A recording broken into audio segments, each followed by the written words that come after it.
उदला महोत्सव 2001 मसीह आमे भंज कलाकार द्वारा आरंभ होता उदला टाउन क्लब ठारे 3 दिन धरी चली 2002 एवं 3 अनुष्ठित होता आमे भंज कलाकार द्वारा। या परे परे तत्कालीन उपजिल्लापाल विकर्तन पुथाल या सरकारी भाव करने एक पत्र आमे भंज कलाकार को लिखिले।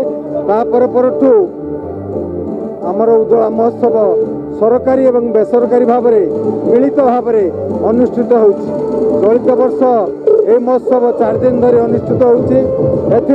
विभिन्न सांस्कृतिक कार्यक्रम परिवेशन कर विशेषकर आदिवासी संस्कृति उपरे बेसी ध्यान दि जाइए।